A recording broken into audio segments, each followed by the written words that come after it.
Today, we're going to focus specifically on the areas of agreement at the Constitutional Convention, the plans that were there, and then the compromises that it took to get our Constitution in place.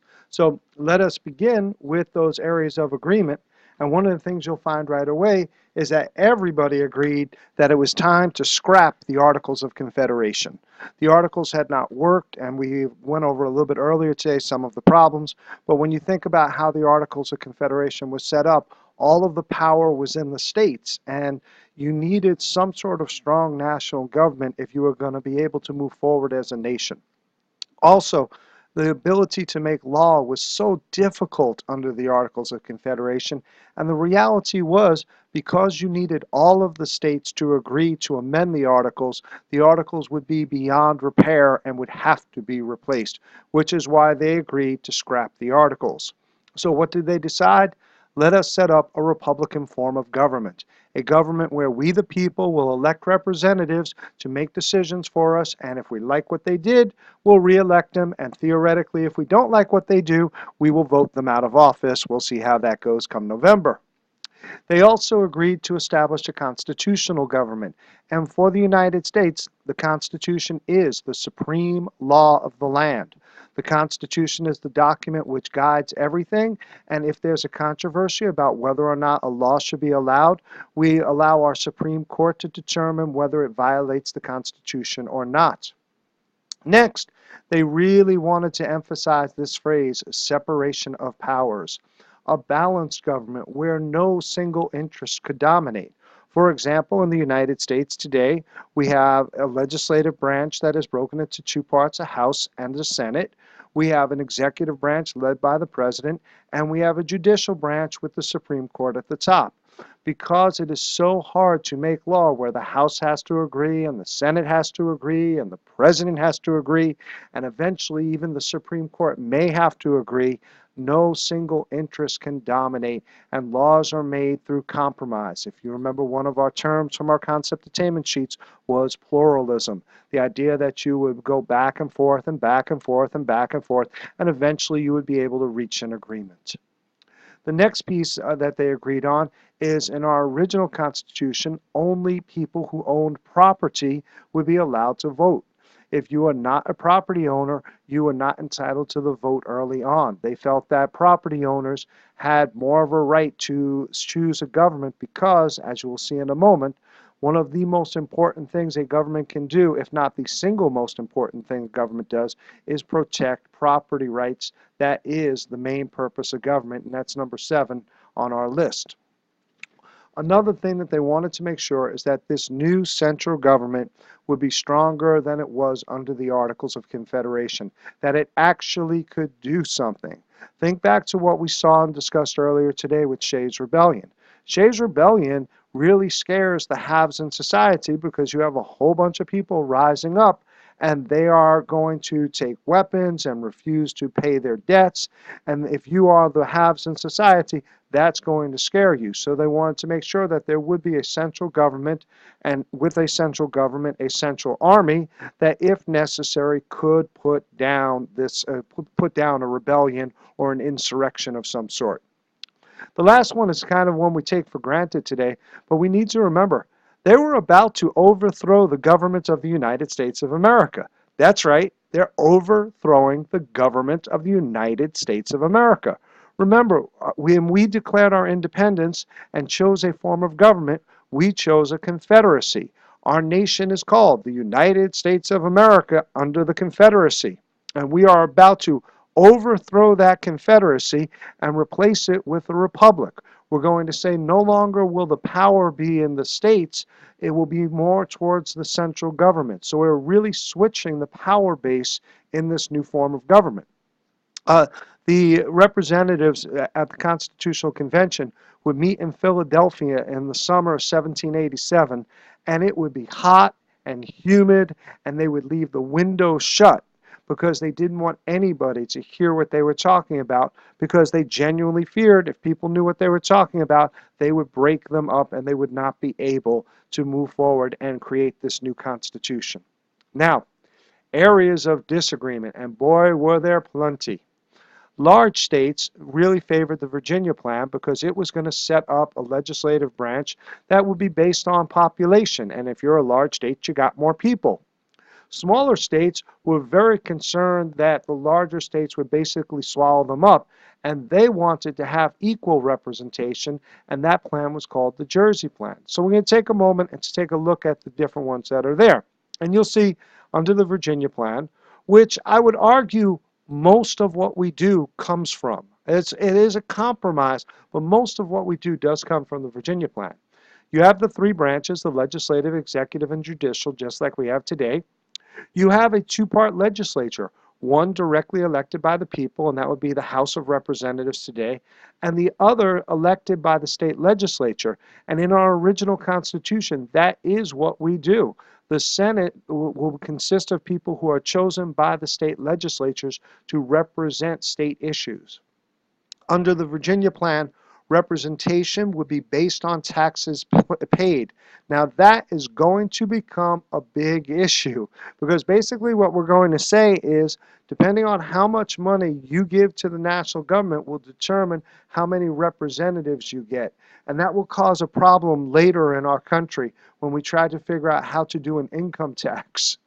Under the Virginia Plan, a national executive would be chosen by the legislature for one term, which would have been very much like a prime minister in Britain.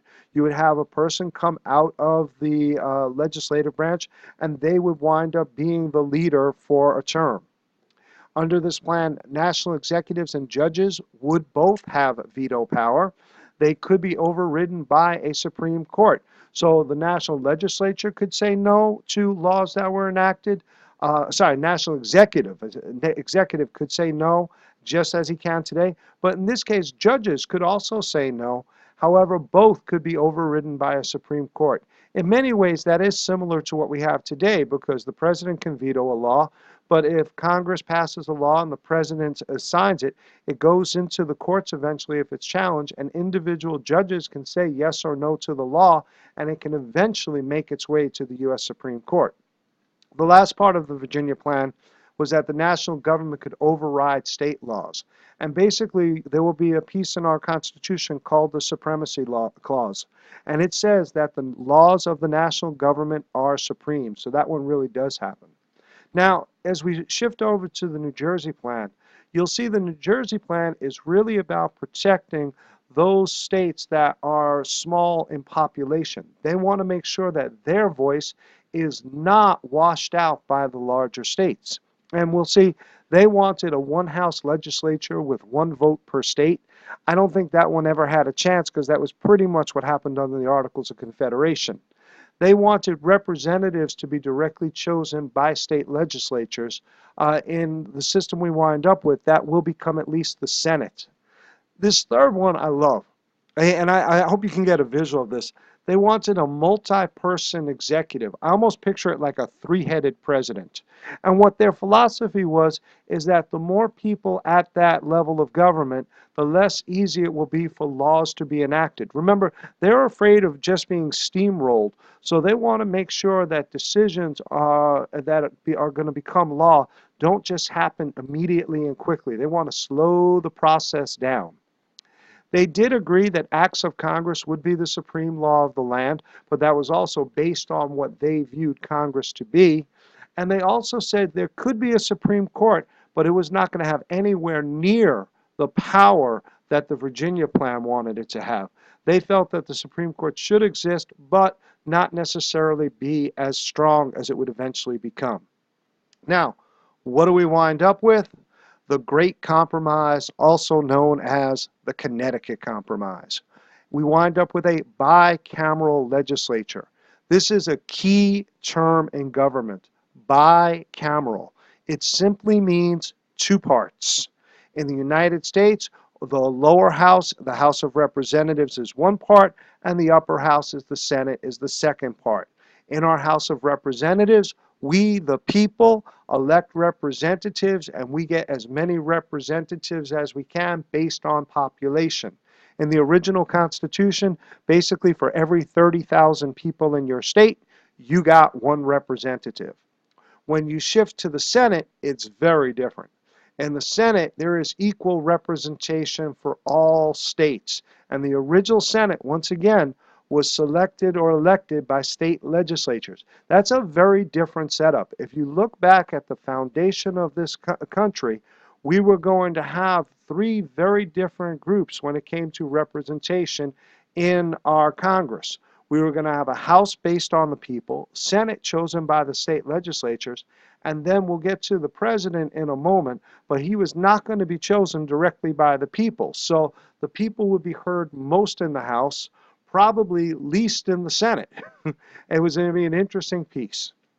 Now, the other thing that was a big issue was how do we count and how do we tax? The northern states, no surprise here, said, hey, slaves should count for taxation purposes. You got somebody in your state, they're doing stuff, they're producing, that should be taxable. But slaves aren't really entitled to representation, so we should tax them, but you're not going to gain extra representatives because you got them. The South was like, whoa, whoa, whoa, whoa. Slaves are property. You shouldn't be taxing my property. But they are there, and we need to count them so that we have representation. What do we wind up with? The 3/5 compromise. Now, as you look at this chart, I actually found this quite fascinating looking at the chart. This is the first Congress that meets, and there were 65 total seats. And if you take a look, in 1788, South Carolina will be the only slave state that will approve the new Constitution, but then Pennsylvania, Massachusetts, New Hampshire, and Connecticut will approve it. If you go to 1789, look at all the slave states, and you may be somewhat surprised. I know I was when I first looked. Delaware, I get it, slave state. Georgia, yeah. Maryland, yeah. Virginia, yeah. But wait, New Jersey and New York were slave states? And yeah, they actually were. They allowed slavery, but it wasn't a big part of their state, and they were kind of moving away from that lifestyle, that choice at that point in time. 1790, we'll have two more states. North Carolina come in as a slave state, and Rhode Island will come in as a free state. Now, why is this 3/5 compromise set up the way it is? Basically, if you took the free states and the about to be free states, as in New York and New Jersey, and then counted up how many reps they would have in this new legislature, and then you took the slave states and you counted the slaves as 3/5 of a person, it would give you roughly the same number of representatives in slave states as there would be in free states. Literally, from the start of our nation, this issue about representation and whether it should be a free or slave nation really helped us decide how to set up representation. Our last topic for today is the election of the president. And there were lots of debates. I love the first one, a life term. I'm sorry, didn't we just fight a revolution against the king who was basically life term? So some people said life term, others said an annual election. Can you imagine what that would be like if we had an annual election of the president? My goodness. Well, thank you. I'm going to take the oath of office. I am now president, and I'd like to announce my campaign for re-election beginning right now. It feels like every 4 years is really 2 years of governing and 2 years of running for election. So I'm kind of glad we didn't do it that way. We wound up with a 4-year term. Now, please understand, the original Constitution does not put a number on terms. The president could have run as many times as he wanted to. As a matter of fact, Washington basically sets the precedent. He steps down after his second term, and from that point on, all presidents, all the way up to, at first, Teddy Roosevelt, and then FDR, will only run 2 terms. I put Teddy in because Teddy took over for McKinley, then ran for election, and then he ran again. So he kind of sought a 3rd term. Now, the method of election was a really controversial one. Some said we should let Congress pick. Again, as I said before, that would be just like having a parliament, where you would basically have the president be the same party as the majority in Congress. If that were the case, then there wouldn't really be this separation of powers because the legislative branch would choose the president and streamline the process of making laws. Some wanted election by state legislatures. Each state legislature would get a vote for the president.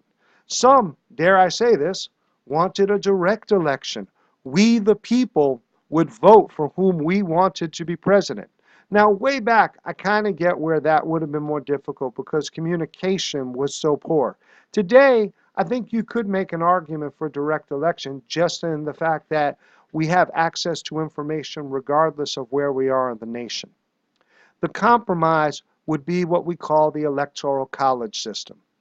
In this system, the way it works today is that each state gets the same number of electoral votes as it has members in the House and Senate combined. As a result, we're going to hear the phone ring. And I'm going to keep talking because I'm not going to do this whole lecture over. So I hope you're having a good laugh now as the phone is ringing as I'm just finishing up. So as I said, the electoral college system would be chosen. And what we do is we give each state the number of votes equal to its representation in the House and Senate combined. So a state like California right now has 55 electoral votes. A state like Wyoming has 3 electoral votes. In the original setup, what we really thought was that the Electoral College more than likely would not be the group that would actually choose the president too often. Part of the reason for this is we really thought that there was going to be regional political parties that would be set up. If nobody gets a majority of the votes in the Electoral College, then what happens is the House of Representatives would have chosen the president with each state getting 1 vote, and the Senate would have chosen the vice president, again with each state getting 1 vote. Would have been very different than what we have today. Today, because of our two-party system, literally what it comes down to is there's almost always a clear winner and a clear loser. Okay, that's going to bring this lecture to an end. Hope that this was clear. Remember, if you have any questions, make sure you come in first thing tomorrow and ask them. I'll be glad to go over them. Make sure you finish your mini FRQs, and I will see you tomorrow. Bye.